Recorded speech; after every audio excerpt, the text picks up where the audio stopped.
بسم اللہ الرحمن الرحیم۔ وضو کے مسائل بیان ہو رہے تھے۔ وضو میں اپنے اعضاء کو دھونا، یہ 4 طریقوں سے احادیث میں ذکر ہے۔ ایک یہ ہے کہ آپ ہاتھ، چہرہ، بازو وغیرہ، پاؤں ایک مرتبہ دھو لیں۔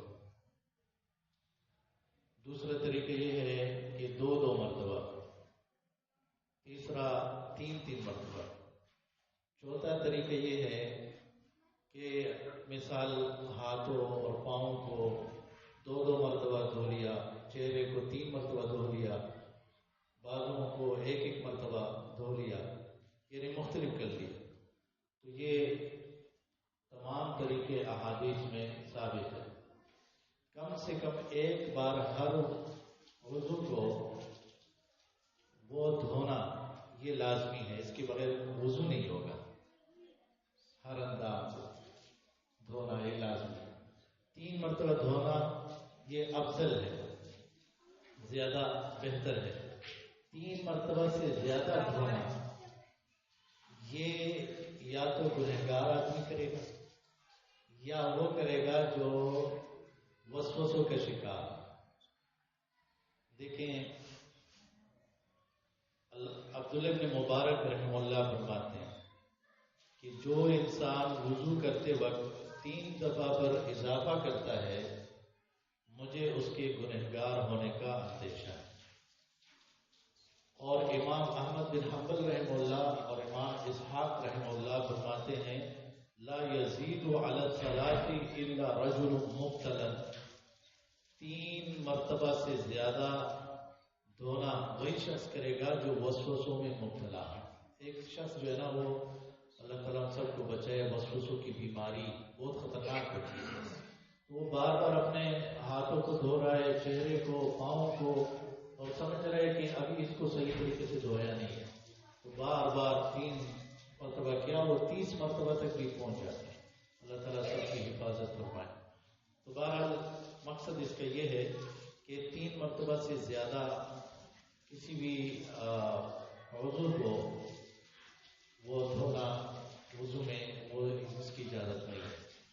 علماء نے لکھا ہے جیسے آج کل نلکے ہوتے ہیں، اب نل کا سٹارٹ ہے اور یہ بار بار اپنے ہاتھوں کو دھو رہا ہے، بار بار، تو کبھی 5، 6، 7 مرتبہ بھی اپنے ہاتھوں پر پانی پھیر دیتا ہے۔ وہ کہہ رہے کہ جیسے آپ نے نلکے کے نیچے ہاتھ رکھا، پانی آپ ہاتھ اس طرح جا رہے ہو، یہ 1 مرتبہ ہو گیا۔ آپ دوبارہ ایسے کرے 2 ہو گئے، پھر تو یہ 3 ہو گئے۔ تو اگر آپ اس کو اس طرح بازو جو ہے نا وہ پھیلاتے جا رہے ہو اور 3، 4 مرتبہ، 3 سے زیادہ مرتبہ آپ کر رہے ہو، تو یہ صحیح نہیں ہے۔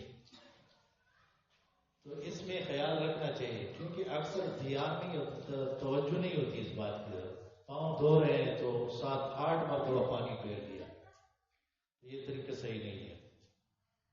دوسرا مسئلہ وہ یہ ہے کہ جب انسان وضو کرے، وضو کے بعد جو ہے وہ جس پانی سے وضو کر رہا ہے اور وہ پینے کے لائق ہو تو اس سے پانی پی لے۔ اب مثال کے طور پر سمندری پانی سے وہ وضو کر رہا ہے تو وہ تو نہیں پی سکتا نا۔ وضو تو کر سکتا ہے بندہ، اس سے جائز ہے، اس سے وضو بھی کر سکتے ہو، غسل بھی کر سکتے ہو، لیکن پی تو نہیں سکتے ہو۔ علی رضی اللہ عنہ ایک مرتبہ لوگوں کو وضو سکھا رہے تھے کہ اللہ کے رسول صلی اللہ علیہ وسلم کس طرح وضو کیا کرتے تھے۔ میں چاہتا ہوں، میں پسند کرتا ہوں کہ تمہیں دکھاؤں کہ اللہ کے رسول صلی اللہ علیہ وسلم کس طرح وضو کرتے تھے۔ تو پورا وضو کا طریقہ سکھایا پریکٹیکلی، عملی طور پہ، اور اس کے بعد جو ہے نا جو پانی بچا تھا تو وہ پی لیا۔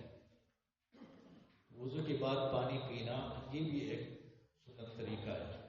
اب آج کل دیکھیں بہت سی بیماریاں اس وجہ سے ہو رہی ہے کہ پانی کم ہو رہا ہے۔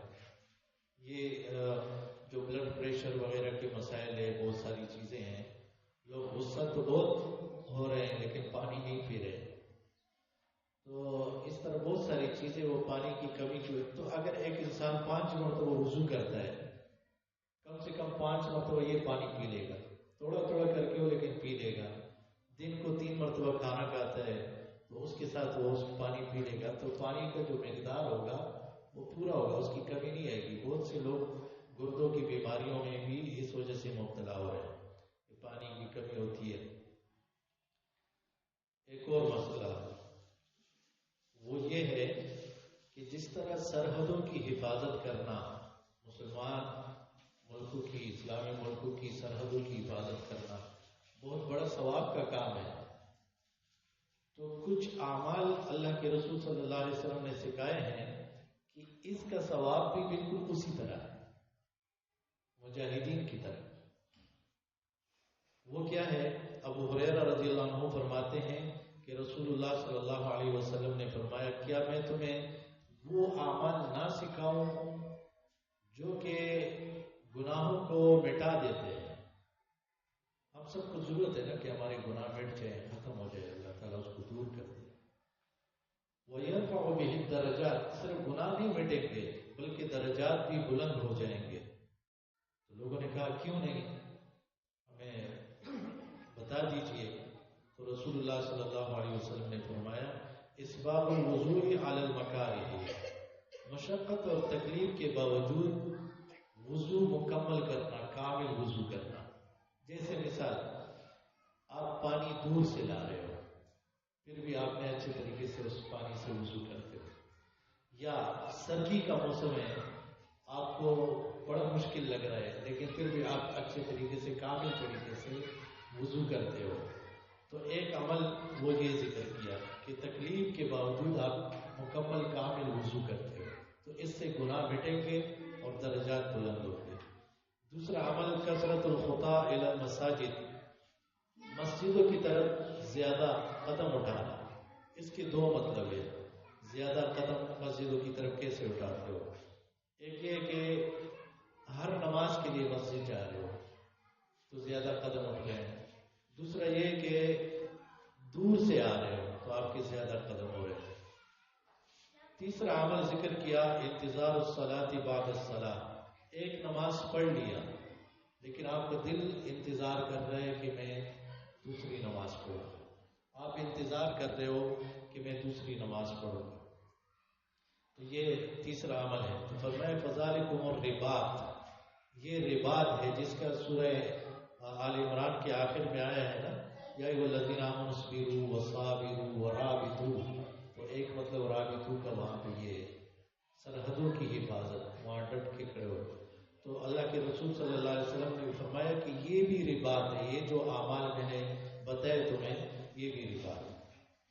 ایک اور مسئلہ وضو کے حوالے سے کہ وضو کے بعد کیا ہم تولیہ، رومال وغیرہ استعمال کر سکتے کہ اپنے آپ کو اور وضو کے جو اعضاء ہے اس کو خشک کر دیں؟ کیونکہ کچھ علماء کہتے تھے کہ یہ صحیح نہیں ہے، کیونکہ یہ جو پانی ہے، جو قطرے لگے ہوتے ہیں، یہ میزان میں تولے جائیں گے. تو دوسرے علماء نے پھر کہا ہے کہ اگر اس کو خشک بھی کر دیا تو بھی وہ تولے جائیں گے. اس کا مطلب یہ نہیں ہے کہ جیسے مثال آپ نے وضو کر لیا تو پانی نیچے گر رہا ہے، پھر بھی آپ کے گناہ مٹ رہے ہیں، اس کے ساتھ وہ نیچے گر رہے ہیں، آپ کے گناہ اس کے ساتھ مٹ رہے ہیں. تو عائشہ رضی اللہ عنہا کی ایک حدیث ہے جو امام ترمذی نے، جو کتاب ہم پڑھ رہے ہیں، اس امام نے کہا یہ حدیث ضعیف ہے. لیکن جب تحقیق ہوئی ہے، جیسے شیخ احمد شاکر رحمہ اللہ، انہوں نے کہا ہے کہ یہ حدیث بالکل یہ صحیح حدیث ہے. عائشہ رضی اللہ عنہا فرماتی ہے رسول اللہ صلی اللہ علیہ وسلم کے پاس کپڑے کا ایک ٹکڑا تھا جس سے وضو کے بعد اپنے جسم کو خشک کیا کرتے تھے. اور بخاری کے اندر ایک اور حدیث ہے جس کا مطلب یہ ہے کہ اپنے ہاتھوں کو وہ تولیہ بنا لیتے تھے. بخاری کی حدیث ہے فانطلقا وهو ينفض يديه، رسول اللہ صلی اللہ علیہ وسلم وضو کے بعد چلے اور ہاتھوں کو جھاڑ رہے تھے، جیسے اس طرح کر لیا یا اس طرح کر لیا. تو یہ طریقہ بھی ثابت ہے. جیسے مثال آپ نے وضو کر لیا، اپنے ہاتھوں سے ہی اپنے آپ کو جھاڑ لیا، یا غسل کے بعد ہاتھوں سے ہی تولیہ ایک قسم کا بنا لیا، تو یہ بھی ثابت ہے۔ ایک اور مسئلہ وضو کے حوالے سے کہ وضو کے بعد دعائیں پڑھنا، مختلف دعائیں ہیں، ثابت ہے۔ جیسے ایک دعا یہ ہے جس کے بارے میں رسول اللہ صلی اللہ علیہ وسلم نے فرمایا کہ جب بندہ وضو کے بعد یہ کلمات پڑھتا ہے تو یہ کلمات ایک کاغذ میں لکھ لیے جاتے ہیں اور پھر اس کو فرشتے اس پہ مہر لگا دیتے ہیں، سیل کر دیتے ہیں، اس کو بند کر دیتے ہیں، اور یہ جو اس کو بند کر دیا پھر قیامت تک وہ توڑا نہیں جائے گا، اس سیل کو، اس مہر کو توڑا نہیں جائے گا، یعنی قیامت کے دن وہ کام آنے والی چیز ہے، قیامت تک وہ بند ہو گئی، محفوظ ہو گئی آپ کے لیے وہ نیک عمل۔ تو وہ دعا کیا ہے؟ سبحانک اللہم و بحمدک لا الہ الا انت استغفرک و اتوب الیک۔ وضو کے بعد سبحانک اللہم و بحمدک لا الہ الا انت استغفرک و اتوب الیک، یہ دعا پڑھنی چاہیے۔ دوسری دعا جو اکثر آپ لوگوں کو یاد ہے سب کو، جس کے بارے میں رسول اللہ صلی اللہ علیہ وسلم نے فرمایا جو وضو کے بعد یہ پڑھ لیتا ہے تو جنت کے 8 دروازے اس کے لیے کھول دیے جاتے ہیں، جس سے بھی وہ داخل ہونا چاہے انشاءاللہ داخل ہو جائے گا۔ وہ دعا ہے اشہد ان لا الہ الا اللہ وحدہ لا شریک لہ واشہد ان محمدا عبدہ ورسولہ۔ تیسری ایک دعا ہے جو ترمذی میں ذکر ہے، اکثر علماء نے کہا وہ بھی صحیح ہے، اللہم اجعلنی من التوابین واجعلنی من المتطہرین۔ تو یہ دعاؤں کے حوالے سے مسئلہ ہو گیا۔ ایک اور مسئلہ کہ جب آپ وضو کر رہے ہو یا غسل کر رہے ہو تو بھی آپ پانی کے استعمال میں احتیاط کرو گے، اس میں بھی اسراف سے کام نہیں لینا چاہیے، پانی کا خیال رکھو گے۔ جیسے صحیح حدیث ہے، نبی صلی اللہ علیہ وسلم یتوضأ بالمد ویغتسل بالصاع، نبی صلی اللہ علیہ وسلم ایک مد سے وضو کرتے تھے اور ایک صاع سے پانی سے غسل کرتے تھے۔ اب میں آپ کو بتاتا ہوں، مد آج کل کے پیمانوں کے حساب سے 625 گرام بنتا ہے، 625 گرام، اور صاع جو ہے وہ 2.5 کلو بنتا ہے، 2500 گرام یعنی 2.5 کلو بنتا ہے۔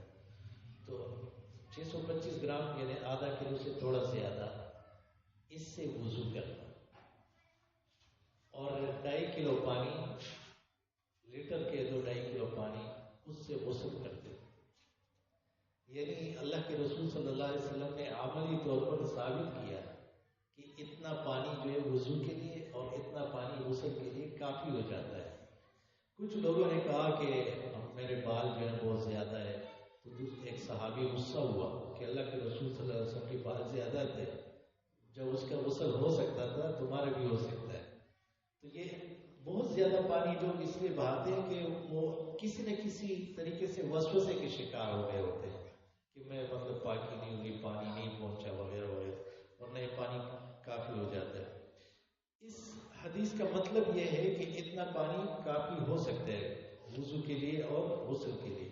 یہ مطلب نہیں ہے کہ صرف اسی سے، اتنے پانی سے ہی وضو کرو گے، اتنے پانی سے ہی غسل کرو گے، وہ انسان کی ضرورت کے مطابق کم زیادہ ہو سکتے ہیں، لیکن مقصد حدیث کا یہ ہے کہ پانی کا اس میں احتیاط کرنا چاہیے، لحاظ رکھنا چاہیے۔ ایک اور مسئلہ، جب انسان وضو کرے تو جب تک وضو ٹوٹا نہیں، جیسے صبح کی نماز کے لیے آپ نے وضو کر لیا، عشاء کی نماز کا ٹائم آ گیا، اس وقت تک پیشاب پاخانہ کسی بھی طریقے سے وضو نہیں ٹوٹا، تو آپ 5 نمازیں پڑھ سکتے ہو ایک وضو سے۔ لیکن اگر ایک انسان کہتا ہے کہ میں رسول اللہ صلی اللہ علیہ وسلم کا جو زیادہ عمل تھا اس پر عمل کرتا ہوں، تو اللہ کے رسول صلی اللہ علیہ وسلم اکثر ایسا کرتے تھے، وضو کی ان کو ضرورت ہوتی یا نہ ہوتی، یعنی وضو کی حالت میں ہے، دوسری نماز کا وقت آ گیا تو نیا وضو کر لیتے تھے، ٹھیک ہے، نیا وضو کرتے تھے۔ تو اگر ایک انسان ہر نماز کے لیے نیا وضو کرتا ہے تو صحیح ہے، بہتر ہے، لیکن اس پہ لازمی نہیں ہے۔ ایک مرتبہ رسول اللہ صلی اللہ علیہ وسلم نے فتح مکہ کے موقع پر ایک وضو سے ساری دن کی ساری نمازیں وہ پڑھ لی. دیکھیں صحت کا بھی اللہ تعالیٰ نے کیسی صحت ان کو دی تھی. 61 سال کی عمر میں جب مکہ فتح ہوا اس وقت کے 61 سال عمر تھی. صبح کی کے لیے وضو کیا، عشاء کی نماز تک وضو قائم ہے، نمازیں ساری 5 کی 5 پڑھ لی. تو صحابہ نے کہا کہ آج آپ نے نیا عمل کیا ہے، آپ تو ہر نماز کے لیے نیا وضو کرتے ہو، آج ایک ہی وضو سے ساری نمازیں پڑھ لی. تو فرمایا یہ میں نے جان بوجھ کے کیا، یعنی امت کی آسانی کے لیے، کہ کوئی یہ نہ سمجھے کہ بس ہر نماز کے لیے وضو نیا وضو ضروری ہے، ضروری نہیں ہے. اقول قولی ھذا